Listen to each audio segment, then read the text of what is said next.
अस्वाभाविक दाबीको अडालले सिट बाँडफाँड टुङ्गो लगाउन सत्तारूढ 5 दल असफल।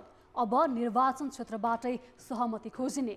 कान्तिपुर समाचारमा आज महाभियोग सिफारिस समितिमा निलम्बित प्रधान न्यायाधीश जबराले आज के दिए बयान।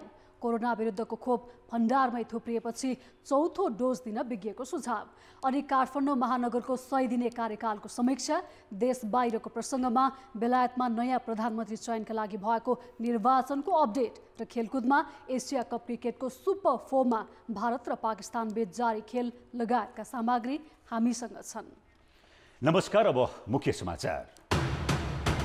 निलम्बित प्रधान न्यायाधीश जबराद्वारा रञ्जन कोइरालाको मुद्दा फैसलामा गल्ती भएको स्वीकार। विवेक प्रयोगमा प्रश्न उठाउन भने नपाइने जिकिर, बयान छुट्याउन कार्यविधि संशोधन। सत्ता गठबन्धनमा सिट बाँडफाँड नहुँदै धमाधम उम्मेद्वार सिफारिस। भ्रष्टाचार र ज्यान मुद्दाका आरोपी पनि सूचीमा, एमालेले माग्यो घोषणापत्रमा सुझाव। मानार्थ उपाधि लिन भारतीय सेनाध्यक्ष काठमाडौँमा। राष्ट्रपति र प्रधानमन्त्रीलाई पनि भेट्ने। अग्निपथ अभियानको विरोधका बीच भएको भ्रमण अर्थपूर्ण। राष्ट्र बैंकको कडाई र तरलता अभावले घट्यो घर जग्गा कारोबार। आर्थिक वर्षको पहिलो महिनामै कारोबारमा 55% गिरावट। र साफ महिला च्याम्पियनसिपमा चिर प्रतिद्वन्दी भारतलाई हराउँदै उपाधि जित्ने नेपालको लक्ष्य। प्रशिक्षक भन्छन् इतिहास रच्ने मौका।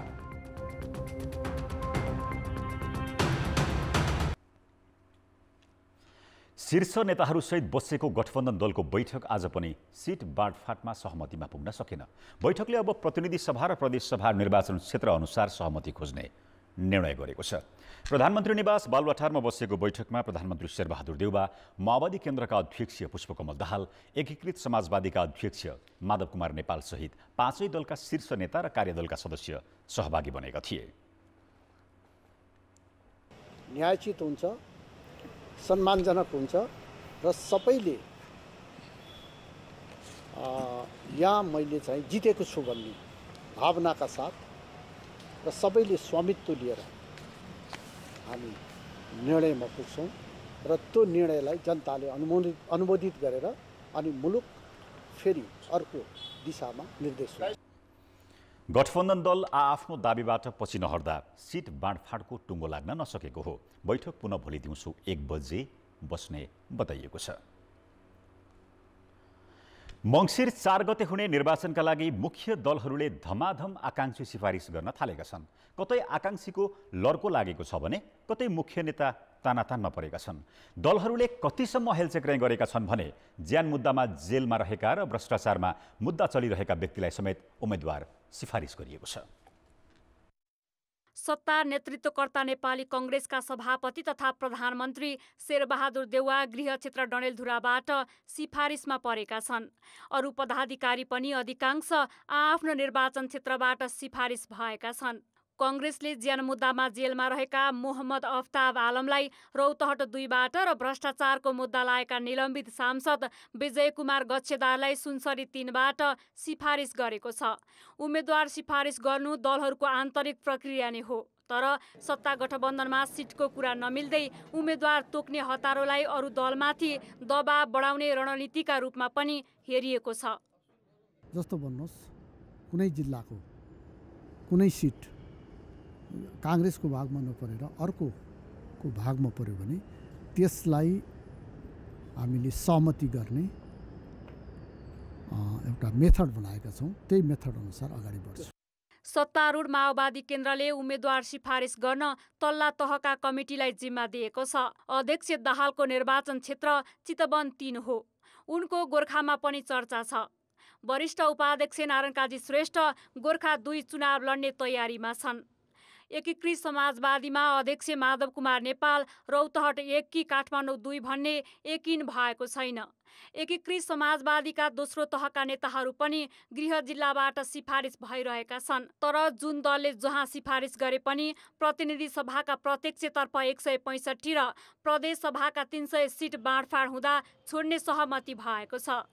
पार्टीले एउटा रेकर्डमा राख्दै सम्बन्धित नेताहरूलाई समानुपातिकमा होला, भोलि सम्भावित राष्ट्रिय सभामा होला या अरू पार्टीका जिम्माहरू होला, त्यो पार्टीले आफै व्यवस्था गर्ने कुरा हो। कुन पार्टीलाई कतिवटा चाहिँ नि प्रतिनिधि सभाको सङ्ख्या हुन्छ, कुनलाई कति प्रदेश सभाको सङ्ख्या हुन्छ र कहाँ हुन्छ, त्यो आधारमा नै। जसपाका अध्यक्ष उपेन्द्र यादव बारा 2 तथा सिराहा 1 र 2बाट सिफारिस भएका छन्। चुनावी तालमेलको सारथी खोजिरहेको नेकपा एमालेका अध्यक्ष केपी शर्मा ओली गृह जिल्ला झापा 5बाट निर्वाचन लड्दैछन्। सत्ता गठबन्धन र एमालेसँग समदूरीमा रहेको लोकतान्त्रिक समाजवादी लोसपाले भदौ 25 भित्र उम्मेद्वार तय गरिसक्ने भनेको छ। 25 गतेसम्म केन्द्रमा चाहिँ प्रत्यक्ष र समानुपातिकको सूची प्रदेश र के अरे सङ्घीय संसदको के अरे प्रस्तावित सूची पठाउने भनेर निर्देशन भएको छ र काम चाहिँ सुरु भएको छ। प्रक्रिया हो यो। प्रक्रियामा कस्ता कस्ता साथीहरू सिफारिस भएर आउँछन् भन्ने कुराको हामीले त्यो हेर्न पनि चाहेको हो पार्टी केन्द्रले। त्यसपछि के हुन्छ भन्दाखेरि अरू अन्य दलसँग अब कुरालाई त्यो सिफारिस प्रक्रियाले रोकिँदैन। उम्मेद्वार सिफारिसको प्रारम्भिक आँकडाले आशा लाग्दा र नयाँ पुस्ताभन्दा पुरानै अनुहार दोहोर्याउन खोजेको देखिन्छ। कान्तिपुर समाचारका लागि क्यामेरामा विकास जोशीका साथ प्रकाश बमको रिपोर्ट। नेकपा एमाले पार्टीको घोषणापत्रका बारेमा समावेश गरिने विषयबारे सुझाव दिन सर्वसाधारणलाई आह्वान गरेको छ। एमाले पार्टीका सबै मित्र तथा शुभेच्छुकसँग यही भदौ 25 गतेभित्र पार्टी केन्द्रीय कार्यालयमा सुझाव उपलब्ध गराउन सुझाव आह्वान गरेको हो। अध्यक्ष केपी शर्मा ओलीको नेतृत्वमा गठित घोषणापत्र मस्यौदा कमिटीले घोषणापत्रमा समावेश गरिने विषयवस्तुका सन्दर्भमा समग्र पार्टी पङ्क्तिलाई सुझाव दिन यही भदौ 15 गतेसम्म समय दिएकामा अब आम रूपमा सुझाव मागिएको छ। एमालेका सबै निकाय तथा कमिटी, विभाग, पार्टी सम्बद्ध जनसङ्गठन र पार्टीका नेता कार्यकर्तालाई सुझाव दिन दिइएको समयमा अधिकांश विभाग र जनसङ्गठनबाट सुझाव प्राप्त भएको एमाले केन्द्रीय प्रचार विभागले जनाएको छ। एमाले केन्द्रीय कार्यालय सचिव डाक्टर भीष्म अधिकारीलाई सुझाव ग्रहण गर्ने सम्पर्क व्यक्ति तोकिएको छ भने इमेल मार्फत पनि सुझाव दिन सकिने जनाइएको छ। निलम्बित प्रधान न्यायाधीश सोलेन्द्र शमशेर जबराले सशस्त्र प्रहरीका तत्कालीन डीआईजी रञ्जन कोइरालाको ज्यान मुद्दा फैसलामा गल्ती भएको स्वीकारेका छन्। तर फैसला गर्दा आफूले न्यायाधीशले कानुन अनुसार पाउने स्वविवेकको अधिकार प्रयोग गरेको उनको जिकिर छ। त्यसैलाई आधार मानेर महाभियोग लगाउने भए पद त्याग्न तयार रहेको उनको भनाइ छ। उनले महाभियोग सिफारिस समितिको आजको बैठकमा 5वटा प्रश्नको जवाफ दिएका थिए, तर हरेक प्रश्नमा उनले आफूलाई ठिक देखाउने प्रयास गरे। दुःख यस कारणले लागेको छ कि 8.5 वर्षको हामीले राय लगाएर गर्दाखेरि अब त्यसबाट पीडित परिवारहरूले र त्यस पछाडि अब पीडित परिवारले र अब जति त्यसमा जुन भयो पीडित परिवार लगायत चाहिँ अब त्यसमा प्रश्नहरू उठाइयो। यसबाट मलाई पनि दुःख लागेको छ। यो कुरो नभइदिएको भएदेखि हुने रहेछ भन्ने मैले अहिले फिल गरेको छु। मलाई पनि दुःख लागेको छ। यसबाट यो गल्ती भएको छ। यसैबाट यदि महाभियोग लागेर मलाई चाहिँ अवकाश दिनुपर्ने अवस्था छ भने म हार्दिकतापूर्वक म जनताको सामु र यो समितिको सामु पनि म अनुरोध गर्छु कि यही आधारबाट मैले, किनभने कानुनले दिएको र मैले विवेक प्रयोग गरेको हुँ र विवेकमा प्रश्न उठाउन पाइँदैन र पनि यसबाट गम्भीर गल्ती भएकै हो भन्ने लाग्दछ भने यसमा कुनै पनि अनियमितता, त्यस पछाडि भ्रष्टाचार यसमा कुनै किसिमको भएको होइन। कानुनले दिएको अधिकार प्रयोग गरेर ती दुईटा बालकहरूको लागि, ती दुईटा छोराहरूको लागि, उसको बच्चाहरूको लागि भरण पोषण गर्नुपर्ने दायित्व जिम्मेवारी अब आमाको अभावमा बाउ भएको हुनाले उसलाई चाहिँ यो घटना पनि पारिवारिक भावनाले दिएको हो। कार्यक्षमताको प्रश्नलाई लिएर महाभियोग लगाउनुपर्ने समितिको प्रश्नमा जबराले पर्याप्त प्रमाण र आधार नभएको भन्दै कानुनको अधीनमा रहेर काम गरेको जिकिर गरे। प्रधानले यसरी हरेक काम गर्दा, हरेक नियुक्तिहरू गर्दा कहाँनिर चाहिँ प्रश्न, कहाँनिर अयोग्य व्यक्तिहरूलाई नियुक्ति गरियो र सर्वसम्मतबाट अहिलेसम्मकोमा सर्वसम्मत भएर भएका क्रियाहरूमा प्रधानले मात्र आक्षेप र आरोप यो किन लाग्यो, कसरी लाग्यो, यो किन लागिरहेछ? यो कुरोको अझ पनि यसमा भेद छ। त्यसकारण मैले आफ्नो संविधानले तोकेको दायित्व र जिम्मेवारी प्रधानलाई जो तोकेको छ त्यो दायित्वबाट 1 इन्ची पनि प्रधान विमुख भएको छैन र त्यो दायित्व र कर्तव्य, आफ्नो संवैधानिक दायित्व र कर्तव्यलाई मैले एकदम अक्षरशः पालना गरेको छु र यसमा यो जुन चाहिँ आरोप लगाएको छ यो आफैमा निरर्थक र झुट्टा छ। यो आरोपबाट प्रधानलाई महाभियोग लाग्ने सम्मको आधार र कारण छैन। संवैधानिक नियुक्तिको विषयलाई लिएर उठाइएको प्रश्नमा उनले राजनीतिक प्रतिशोध साधेर आरोप लगाइएको भन्दै उल्टै दलहरूलाई प्रश्न गरेका छन्। प्रधान त्यसमा सहभागी नभइदियोस् भन्ने जुन राजनीतिक दलको चाहना थियो त्यो चाहनामा मैले गम्भीर भएर मैले विचार गरेँ। यो दायित्व त मलाई संविधानले दिएको दायित्व हो। म उपस्थित हुने दायित्व पनि संविधानले नै तोकेको छ संवैधानिक परिषदमा। यो दायित्वबाट पर्दा न्यायाधीश विमुख हुँदा आज पार्टीको कुनै दलहरूको सिफारिसमा अर्थात् अनुरोधमा पर्दा न्यायाधीश चाहिँ अनुपस्थित भयो भने त्यसको परिणाम कस्तो होला, भविष्यमा कस्तो जाला? पर्दा न्यायाधीशले दलको प्रतिनिधित्व गर्छ। दलको प्रतिनिधिले दलहरूले भनेकोलाई मान्ने गयो भने पर्दा न्यायाधीशको जिम्मेवारी र कर्तव्य के पुरा भएको देखिन्छ।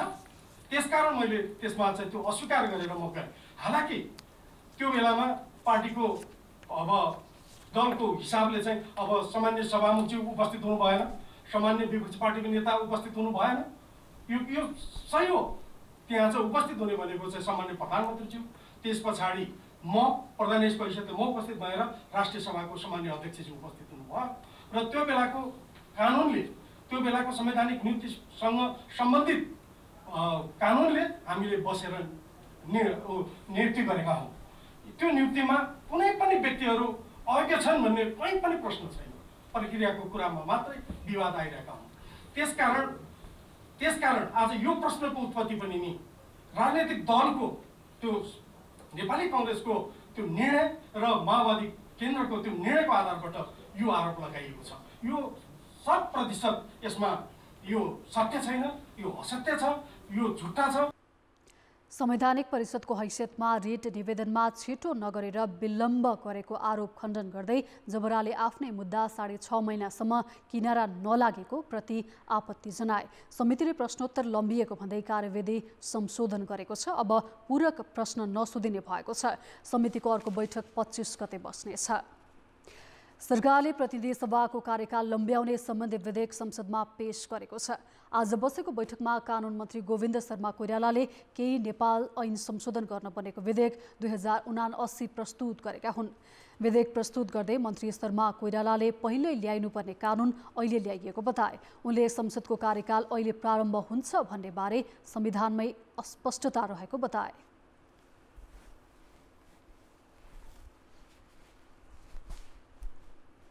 कुनै संवैधानिक निकायले भन्छ 4 गते सकिन्छ, अर्कोले भन्छ 21 गते सकिन्छ, अर्कोले 25 गते सकिन्छ। यस्तो खालको अवस्थामा बरु एउटा चाहिँ के छ भन्दाखेरि अननेसेसरी एउटा खालको भनौँ न परिस्थिति आउन सक्ने कुरा दृष्टिगत गर्दा पनि यसको के छ भन्दाखेरि स्पष्ट ढङ्गले यो कति हो भन्ने कुरा क्लियर गर्न जरुरी भएको हुनाले सरकारले यो विधेयक ल्याएको बेहोरा निवेदन गर्न चाहन्छु।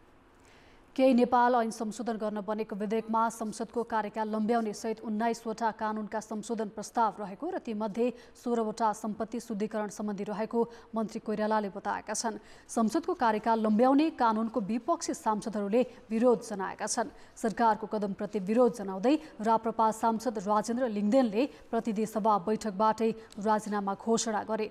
उनले संसदको आयु मङ्सिर 4 पछि पनि कायम राख्ने प्रक्रिया सुरु हुँदा आफूलाई लज्जित तुल्याएको बताए। घोषणा गर्न चाहन्छु कि म आजबाट सांसदको रूपमा यहाँ उपस्थित हुने छैन मात्र होइन, सम्माननीय सभामुख महोदयलाई म आग्रह गर्न चाहन्छु, सचिवालयलाई आग्रह गर्न चाहन्छु मेरो नाममा पठाइने तलब भत्ता सुविधा समेत रोका गरियोस्।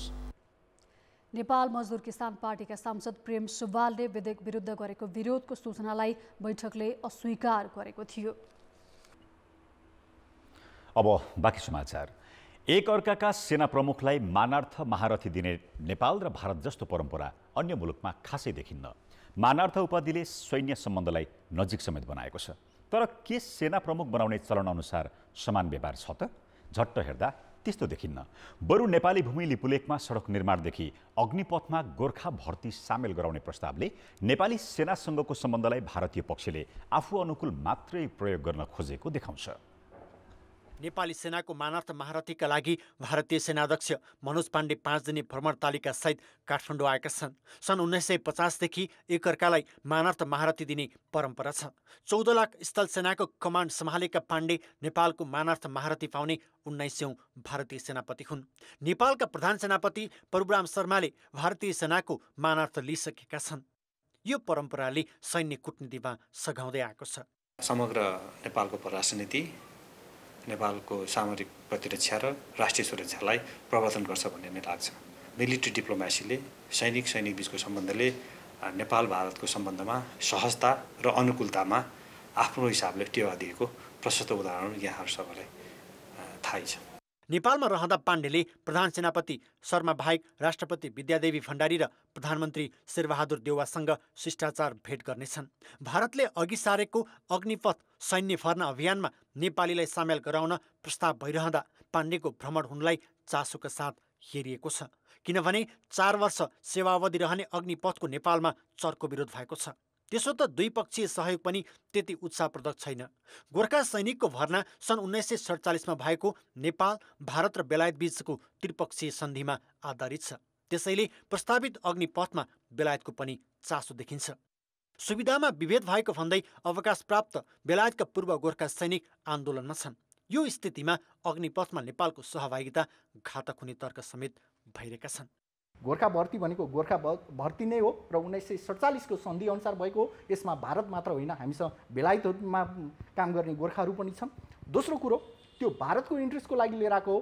नेपाल सरकारले प्रष्ट रूपमा भन्नुपर्छ, हाम्रो युवाहरू 4 वर्षको लागि चाहिँ कुनै कसैको स्किममा, चाहे भोलि अग्निपथ वीर होस् अथवा कुनै भोलि बेलायतले अर्को सर्ट स्किम ल्याउला, यसमा हामीलाई मान्य हुने पक्कै पनि छैन र मान्नु पनि हुँदैन। यो लङ टर्ममा लामो समयपछि, यो 4 वर्ष पछाडि हाम्रो युवाहरूको भविष्य के?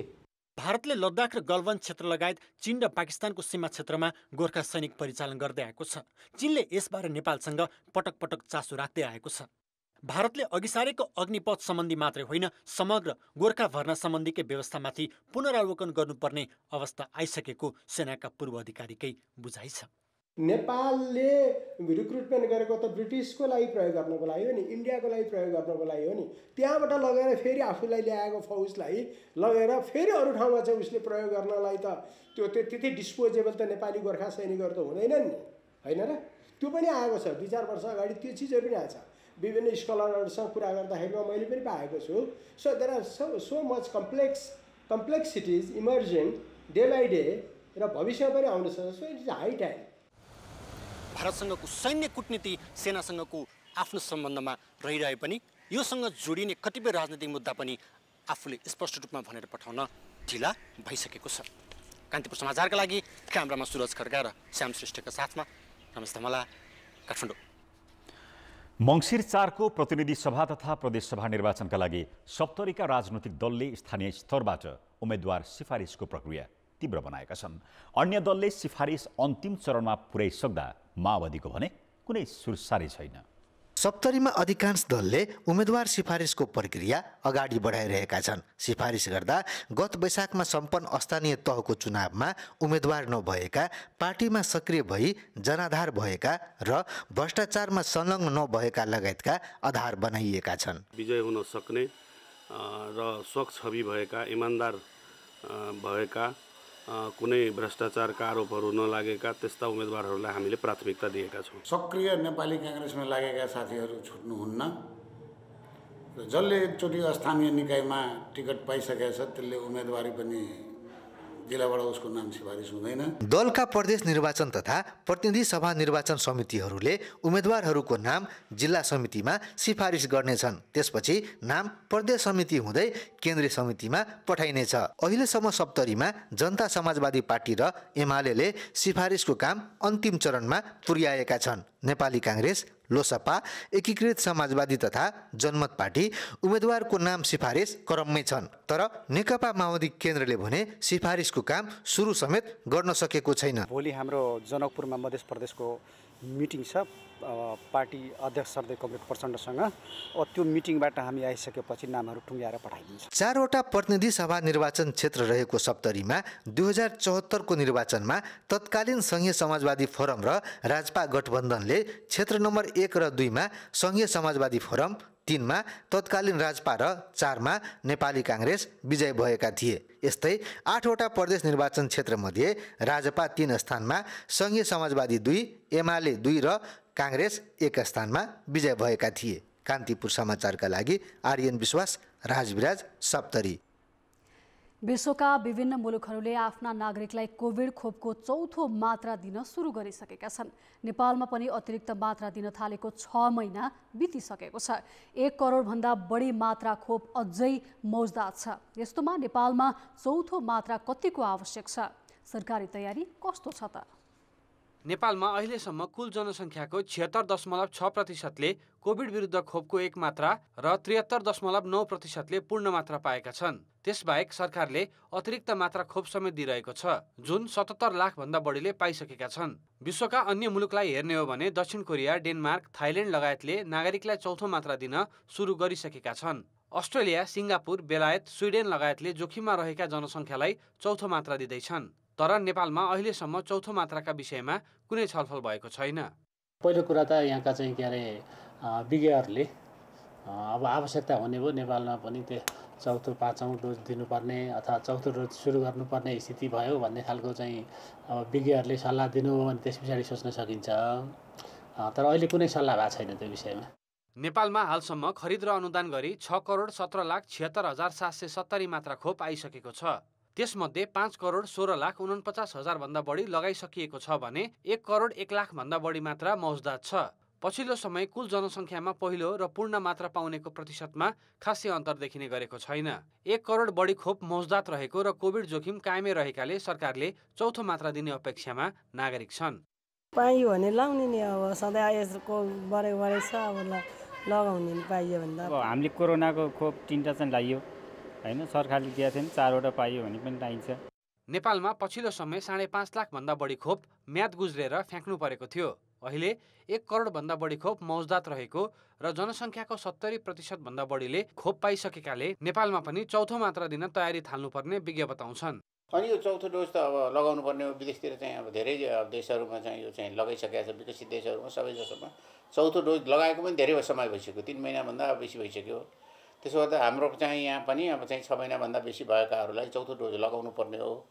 अब यो चौथो डोज लगाउनेमा यो निर्णय नगरेर यो ढिलाइ गर्नु चाहिँ यो उचित छैन। 1 करोड भन्दा बढी खोप मौजदात रहेको, अतिरिक्त मात्रा लगाउन थालेको 6 महिना बितिसकेको र कोरोना जोखिम कायमै रहेकाले नेपालमा पनि चौथो मात्रा लगाउने विषयमा छलफल थाल्नुपर्ने देखिन्छ। कान्तिपुर समाचारका लागि क्यामेरामा सञ्जय लुइटेल र मुरारी घिमिरेका साथ कृपाल गौतम, काठमाडौँ। अब जनताको आवाज। आज हामीले 7 प्रदेशमा सोधेका छौँ, सरकारले ल्याएको कोभिड विरुद्धको खोप किन उपयोग नभएको होला? जनताको आवाज। एउटा खोप लगाइसकेपछि फेरि अर्को लगाउने रे फेरि अर्को लगाइने, यसले गर्दा पनि धेरै मान्छेले खोप लगाएन। लगाएर ठिक हुने कि होइन, फेरि पटक पटक लगाउनु पर्ने, के हुने कसो हुने भनेर पनि जनताहरू डराए। सरकारले पहिला चाहिँ बहुत प्रचारबाजी गर्यो यो चाहिँ खोपको बारेमा, पछि आएर कहाँ लगाउँछन् कहाँ के गर्छन् भन्ने कुरा पनि जनतालाई थाहा भएन। इन्फेक्सनहरू हुने, ज्वरो आउने, त्यस्ता कुराले मान्छेहरू अलि बढी डराए। कोभिड-19 को खोप आयो त्यो बेला जनचेतनाको पुग्न सकेन। भ्याक्सिन लगाइसकेपछि झन् कमजोर बनाउने, झन् रोग वृद्धि हुने, ज्वरो आउने भएका कारणले सरकारको कमीले सबैनिर भ्याक्सिनको इन्फर्मेसन पुग्न सकेन। त्यही भएर नि यो इन्जेक्सन उपयोगी भएन। जनचेतनाको कमीको कारणले गर्दा पनि सरकारले दिएको स्वास्थ्यप्रति जनताको विश्वास नहुनु, फेरि कोरोना आउँदैन भनेर हेल्थ चेकले गरेर साइड इफेक्ट पर्छ भन्ने अलिक जनचेतनाको कमीले गर्दा पनि। जहाँ जनचेतना पुग्न सक्यो जहाँ भ्याक्सिन पुग्न सकेन, र जहाँ भ्याक्सिन पुग्न सक्यो त्यहाँ जनचेतना पुग्न सकेन। खोप लगाएपछि मलाई चाहिँ के हुने हो कि भन्ने एउटा चाहिँ भित्र डर भएको कारणले जनताले सहज तरिकाले पाएको छैनन्। कुनै ठाउँमा तिर्याएर खोप लगाइसके, कोही ठाउँमा एकचोटि पनि खोप नपुग्नु। ग्रामीण भेगमा चाहिँ अब कतिपय ठाउँमा चाहिँ अब यो कोरोना उसले चाहिँ यो स्वास्थ्य उसको चाहिँ पहुँच पुगेको छैन। समाजसेवीहरूले सूचना प्रभाव नगर्नु, सूचनाको कमी भयो कि मान्छेको गाउँ गाउँसम्म चाहिँ अब त्यो एउटा सीमित ठाउँमा चाहिँ स्वास्थ्य केन्द्र हुन्छ।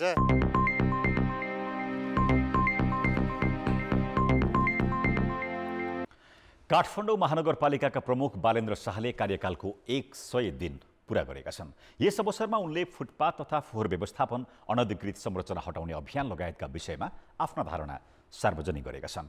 प्रमुख शाहलाई महानगरवासीले विषयवस्तु बुझेर मात्र काम गर्न, कतै नअल्झन र अरूका कुरा सुन्ने धैर्यताका साथ अघि बढ्न सुझाव दिएका छन्। प्रमुख शाहले यो अवधिमा गरेका कार्यलाई कतिले प्रशंसा गरेका छन् भने कतिले विषयवस्तु बुझेर दीर्घकालीन रूपमा अघि बढ्न सुझाव दिएका छन्। गत वैशाख 16 गते पद सम्हाल्दा उनले काठमाडौँको फोहोर व्यवस्थापनलाई प्राथमिकता दिएका थिए। तर सोचे जस्तो सफलता हासिल गर्न सकेनन्। त्यसपछि उनले सञ्चालन गरेका फुटपाथ खाली गर्ने, अनधिकृत संरचना हटाउने, होर्डिङ बोर्ड नियमन गर्नेदेखि कर नतिरेकालाई करको दायरामा ल्याउने सम्मका कामको प्रशंसा गरेको छ। 100 दिनमा उहाँका काम कारबाहीलाई यसरी अध्ययन गर्दाखेरि उहाँले आम महानगरवासीमा र समग्र देशवासीमा पनि एउटा आशा उहाँले जगाउनु भएको छ। त्यो आशा के हो त भन्दा एउटा मेयरले, स्थानीय सरकारको एउटा मेयरले के गर्न सक्छ र के गर्नुपर्छ भन्ने उहाँले चाहिँ एउटा सङ्केतहरू दिनुभएको छ। प्रमुख शाहलाई महानगरवासीले विषयवस्तु बुझेर मात्र काम गर्न, कतै नअल्झन र अरूका कुरा सुन्ने धैर्यताका साथ अघि बढ्न सुझाव दिएका छन्। पोलिटिकल पार्टीहरूलाई त के छ भने अरूले राम्रो गरिदियो भने त डिस्टर्बेन्स हुन्छ। त्यो कन्सेप्टमा उसले नजानिदो तरिकाले हेल्प गर्न खोजिरहेको छैन। त्यो चाहिँ फिल्डमा गएर चाहिँ नि पुरा एग्रेसिभली चाहिँ नि नजाने राम्रो हुन्थ्यो। अब उहाँको सबै काम सबै राम्रो भयो नि। अब भन्नु न कति गाह्रो थियो होइन, मान्छेले अब कति छिचोमिचो गरिराखेको थियो। उनले हतारमा काम गर्न खोज्दा कति कुरा घोषणामै सीमित पनि भएका छन्। त्यसैले पूर्व तयारी र पूर्वाधार निर्माण गरेर मात्र दीर्घकालीन रूपमा काम गर्नुपर्ने टिप्पणी दिएको छ। आज यो गर्ने भन्यो गयो, एक किसिमको फिल्मी शैलीको कामहरू जस्तो प्रतीत हुन्छ र एकदमै प्रिप्लान गरेर यसलाई चाहिँ यसको अल्टरनेटिभ चाहिँ मेकानिजमहरू, अल्टरनेटिभ वेहरू, वैकल्पिक उपायहरू नसोचिकन नै गरिएको जस्तो देखिन्छ र पब्लिक सेन्टिमेन्टलाई क्यास गर्न देखिन्छ। दीर्घकालीन रूपमा व्यवस्थापनका लागि स्रोतबाटै फोहोर वर्गीकरण गर्ने योजना घोषणामै सीमित छ। 100 दिनको समीक्षामा उनले आफूसँग 5 वर्षको योजना रहेको र अझै केही समय गाली सहन तयार रहेको पनि बताएका छन्। अर्थ र विकास। राष्ट्र ब्याङ्कले गरेको कडाई तथा तरलता अभाव लगायतका कारण घरजग्गा कारोबारमा मन्दी देखिएको छ। चालु आर्थिक वर्षको पहिलो महिनामै घरजग्गा कारोबारमा 55% गिरावट आएको हो। गत आर्थिक वर्षको पहिलो महिना अर्थात् 2078 साउनमा 75,400 घरजग्गा कारोबार भएकोमा यस वर्ष सोही अवधिमा 33,008मा सीमित भएको छ। कारोबार सङ्ख्यामा गिरावट आएसँगै सरकारको राजस्व पनि घटेको छ। गत आर्थिक वर्षको पहिलो महिनामा सरकारले घरजग्गा कारोबारबाट 8 अर्ब रुपियाँ राजस्व सङ्कलन गरेको थियो। यस वर्ष राजस्व घटेर 3 अर्बमा सीमित भएको छ। राष्ट्र ब्याङ्कले गरेको कडाइसँगै तरलतामा परेको चाप र स्थानीय तहले कृषि तथा गैर कृषि भूमिका छुट्याउन नसक्दा कारोबार घट्दै गएको हो। नियावलीमा उल्लेख भए बमोजिमको मापदण्ड बमोजिमको क्षेत्रफलमा नघटाइकन किता काट गर्ने काम चाहिँ हुन सकेको छैन।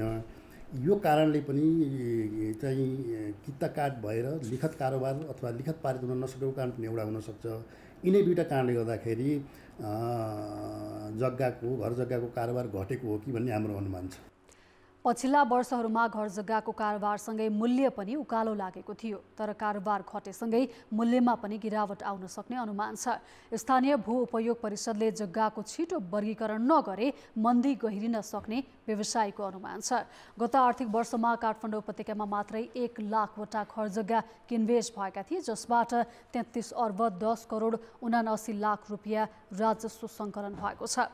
अब जनमतको अन्तिम परिणाम। जनमतमा हिजो हाम्रो प्रश्न थियो, बुढीगण्डकी जलविद्युत आयोजनाको निर्माणमा अवरोध आउन नदिन के गर्नु पर्ला? ए स्रोत सुनिश्चित, बी सक्षम नेतृत्व चयन र सी राजनैतिक हस्तक्षेप मुक्त। जनमतको अन्तिम परिणाम यस्तो छ, ए स्रोत सुनिश्चितमा 15%, बी सक्षम नेतृत्व चयनमा 27% र सी राजनैतिक हस्तक्षेप मुक्तमा 58%। अब आजको प्रश्न। जनमत। हाम्रो प्रश्न छ, घरजग्गा कारोबारमा किन मन्दी आएको होला? ए आर्थिक सङ्कटको असर, बी राष्ट्र ब्याङ्कको कडाई र सी भूमि वर्गीकरण नहुँदा। जनमतको अन्तिम परिणाम भोलि साँझ 8 बजेको कान्तिपुर समाचारमा प्रसारण गर्नेछौँ। कृपया NEWS news space A B वा सी टाइप गरी 34001मा SMS गरी आफ्नो मत व्यक्त गर्नुहोला। आगामी असोजदेखि शुक्रबार सेयर कारोबार नहुने भएको छ। शुक्रबार बसेको नेपाल स्टक एक्सचेन्ज सञ्चालक समितिको बैठकले यस्तो निर्णय गरेको हो। लगानीकर्ताको माग, धितोपत्र बोर्डको आग्रह र अन्तर्राष्ट्रिय अभ्यास अनुरूप शुक्रबार सेयर कारोबार बन्द गर्ने निर्णय भएको नेप्सेले जनाएको छ। साथै नेप्सेको कारोबार प्रणालीको मर्मत सम्भारका लागि समेत समय आवश्यक भएकाले यस खालको निर्णय गरिएको जनाइएको छ। अब सातामा 5 दिन अर्थात् आइतबारदेखि बिहिबारसम्म मात्र सेयर कारोबार हुनेछ। घर जग्गा व्यवसायमा लागेकाले अहिले सहकारीहरूमा थप लगानी गर्ने पैसा नै नभएको सहकारी विभागले जनाएको छ। सहकारी पत्रकार समाजले आज आयोजना गरेको कार्यक्रममा सहकारी विभागका रजिस्ट्रार रुद्रप्रसाद पण्डितले सहकारी क्षेत्रको ठूलो लगानी घर जग्गामा भएको बताए। लामो समयका लागि बचत गरेकाहरूले अवधि पूरा नगरी पैसा निकाल्न थालेपछि सहकारीमा रकम अभाव हुन थालेको उनको भनाइ छ। सहकारीहरू समस्याग्रस्त हुने र बचतकर्ताको रकम फस्ने क्रम बढेपछि विभागले सबै सहकारीका सञ्चालकको नागरिकतासहित प्रमाणहरू माग्न थालेको पनि पण्डितले जानकारी दिए। यो दुनियाँमा कुनै पनि विश्वमा त्यस्तो बैंक छैन, त्यस्तो संस्था छैन जसले प्रिमेच्योर चाहिँ डिपोजिट अहिले ले भन्दा सबैजना गयो भने त्यो संस्थाले गरिब फिर्ता गर्न सक्दैन। यो ध्रुव सत्य कुरा। यसलाई अलिकति हाइलाइट र फोकस नै गर्नु। अहिले जति पनि संस्थामा के समस्याहरू देखियो भन्दा हामीले सुनिरहेका छौँ। त्यो कुरो के भने प्रिमेच्योर डिपोजिट चाहिँ मान्न गएको। राष्ट्रिय सहकारी महासङ्घकी उपाध्यक्ष ओमदेवी मल्लले बैंकिङ क्षेत्रमा रहेको तरलता अभावका कारण सहकारीहरू पीडित बनेको गुनासो गरेकी छिन्। यसैबीच सहकारी पत्रकार समाजले यस वर्षको CJN राष्ट्रिय पत्रकारिता पुरस्कार कान्तिपुर कर्मे सुदिल पोखरेललाई प्रदान गरेको छ।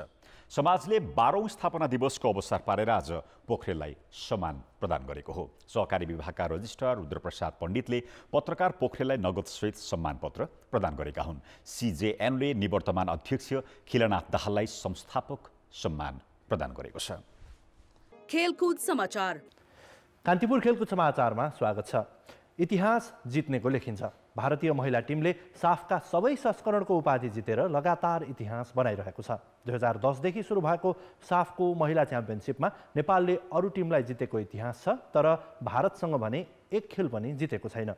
घरेलु मैदानमै भएको प्रतियोगिताको 5औं संस्करणको फाइनलमा पनि नेपाल भारतसँगै पराजित भएको थियो। यसपटक नेपाली टिमलाई घरेलु मैदानमै पहिलो पटक साफ जित्ने अवसर छ। सन् 2016मा सिलिगुडीमा भएको साफको सेमिफाइनलमा भारतसँग पराजित हुँदा नेपाली टिमको प्रशिक्षक कुमार थापा नै थिए। त्यसअघि र पछिका संस्करणमा नेपाल भारतसँग फाइनलमा हारेको छ। विराटनगरमा भएको 5औं संस्करणको पहिलो हाफमा 1-1 गोलको बराबरी खेले पनि नेपाल 3-1 ले पराजित भएको थियो। महिला टिममा प्रशिक्षकको रूपमा दोस्रो जीवन पाएको बताउने प्रशिक्षक थापा जसरी पनि आफ्नो टिम च्याम्पियन बन्ने बताउँछन्। हामी एकदम कन्फिडेन्स छौँ, हामी एकदम प्रिपेयर छौँ, हामी एकदम रेडी छौँ हैन। यो पाल्टाको साफ च्याम्पियनसिप अहिलेसम्म केटा होस् केटी होस् नजितेको चाहिँ हामी यहाँ राख्न कोसिस छौँ र त्यो हामी गर्छौँ। दशकौँदेखि धेरै खेलाडीले नेपाली टिममा योगदान गरेका छन्, तर क्षेत्रीय प्रतियोगितामा प्राय सधैँ भारतसँग हारेपछि उपाधि जित्ने धोको अधुरै बनेको छ। भारतसँग लगातार हार्नुको पीडालाई अब शक्तिमा बदल्न चाहन्छन् खेलाडीहरू। खेल जीवनको उत्तरार्धमा पुगेका धेरै खेलाडीका लागि भारतलाई जित्ने र इतिहास बनाउने यो अन्तिम अवसर समेत हो। 2010 देखि अहिलेसम्मको एडिसनमा इन्डियालाई नहराएर हामी च्याम्पियन नभए खेलाडीलाई कति पीडा होला, त्यो खेलाडीले बुझ्नुपर्ने कुरो हो। राष्ट्रिय टिमको जर्सी लगाएदेखि नै अहिलेसम्मको हाम्रो टार्गेट नै गोल्ड हो। त्यो अहिलेसम्म हामीले दिलाउन सकेको छैनौँ आम फुटबल फ्यान्स, आम नेपालीहरूलाई। यसपालि चाहिँ एनी हाउ हामीले चाहिँ हामीलाई चाहिँ प्रुफ गरेर चाहिँ देखाउने चान्स आएको छ। यसलाई चाहिँ हामीले क्याच गर्नेछौँ। नेपाली टिमले झण्डै 7 साताको अभ्यास गरेको छ। नियमित कप्तान रेणुका नगरकोटी र डिफेन्डर पूजा राणा चोट भोगेका कारण टिममा हुने छैनन्। यी खेलाडीको अभाव पूर्ति गर्न दिपा शाही, समीक्षा घिमिरे र अमिषा कार्की नयाँ अनुहारको रूपमा रहनेछन्। यसबाहेक घुँडाको चोट निको भएपछि फरवार्ड सावित्रा भण्डारी साम्बाले पुनरागमन गरेकी छिन्। रेखा पौडेल र पुनम जर्गा मगरले पनि लामो समयपछि टिममा स्थान बनाएका छन्। लकलाई मात्रै हामी फेभर गर्थ्यौँ नि त। अब अहिले आएर चाहिँ के लाग्छ भने अलिकति हार्डवर्किङ र अलिकति हाम्रो मिस्टेकले गर्दाखेरि चाहिँ हामी चाहिँ चुकेको रहेछौँ भन्ने चाहिँ लाग्छ होइन।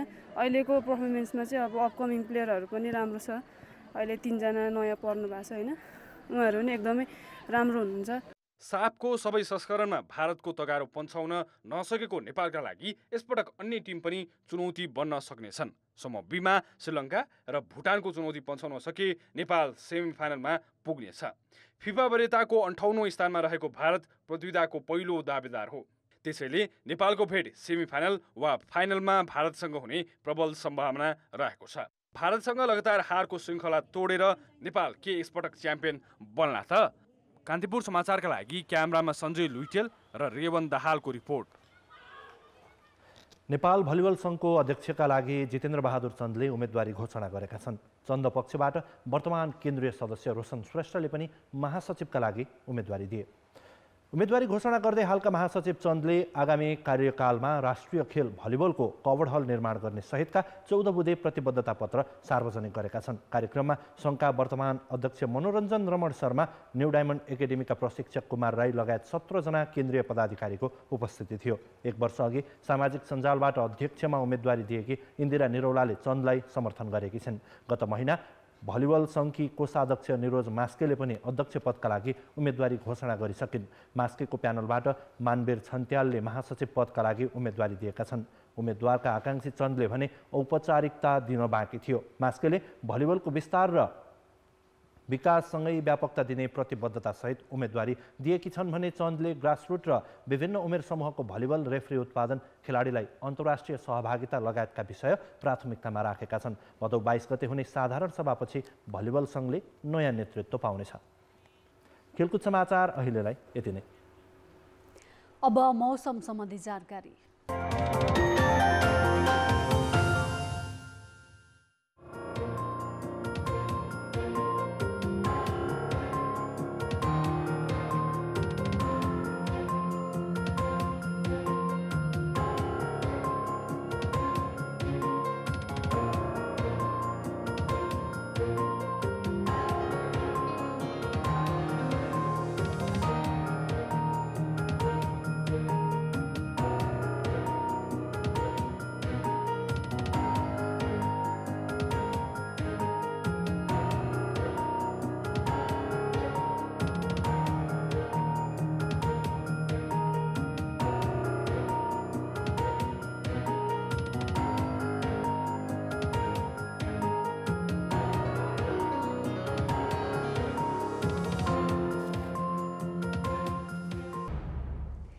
कान्तिपुर समाचार अहिलेलाई सकियो। कान्तिपुर टेलिभिजन हेर्दै गर्नुहोला।